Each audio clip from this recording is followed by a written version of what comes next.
ناظرین اکرام السلام علیکم۔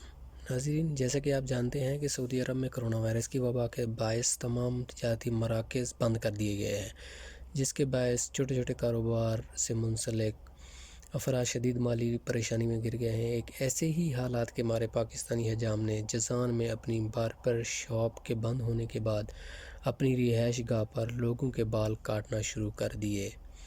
تاہم اس کا چوری چھپے کیا جانے والا یہ کاروبار زیادہ دیر تک پولیس کی نظروں سے پوشیدہ نہ رہ سکا۔ ایک مقامی شخص نے اس کی ویڈیو بنا کر سوشل میڈیا پر پوسٹ کر دی، جس کے بعد پولیس نے حجام کو گرفتار کر لیا۔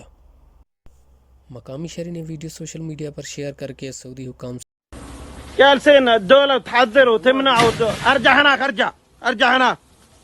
دولة تحذر وتمنع وانت جالس تحلق للناس. يا اخي ما تستحي على نفسك. هذا حلاق في قرية الطرشيه محافظة صامتة.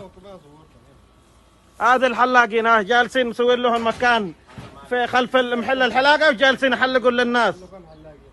اوامر الدولة هذا ما عندهم اي شيء ولا يفكرون فيها نهائيا، بس فلوس، كيف يجمع فلوس وطز في المواطنين وطز في المقيمين. ناس ما تستحي على انفسها. الان انا ابلغ، والله الان اللي ابلغ وكبهم يجون يرحلون لكم كلكم تن علم عند والديك.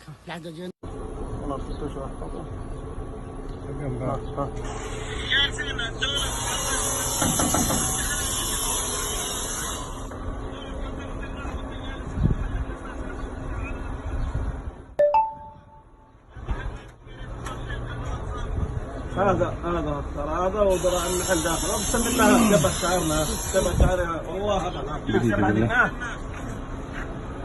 كله علشان تنفيذ الاوامر وامر دولتنا، وزي الجالسين بس زلط وما همهمش. 80% من الحالات اللي في السعوديه كلها اجانب.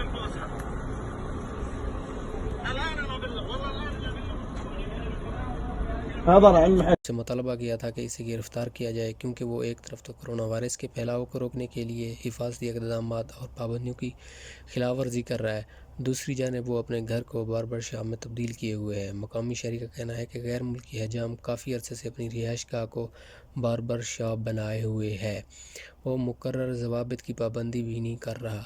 مقامی شہری کی شکایت پر سیکیورٹی فورس کے اہلکار فوری طور پر پہنچے اور انہوں نے غیر طریقے سے باربر شاپ قائم کرنے والے غیر ملکی کو گرفتار کر لیا۔ اب تک 3 پاکستانی حجام چوری چھپے بال کاٹنے کے الزام میں گرفتار کر چکے ہیں۔ یہ وہ لوگ ہیں جو اپنے گھروں میں باربر شاپ کھولے ہوئے ہیں اور خاص طور پر یہ بچوں کے بال کاٹ رہے ہیں۔ جب ایک